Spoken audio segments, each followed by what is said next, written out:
सोमनाथाय नमः। ॐ मल्लिकार्जुनाय नमः। ॐ महाकालेश्वराय नमः।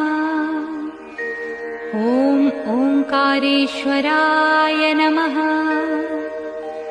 ॐ वैद्यनाथाय नमः। ॐ भीमशंकराय नमः। ॐ रामेश्वराय नमः। ॐ नागेश्वराय नमः। ॐ विश्वेश्वराय नमः। ॐ त्र्यंबकेश्वराय नमः। ॐ केदारेश्वराय नमः।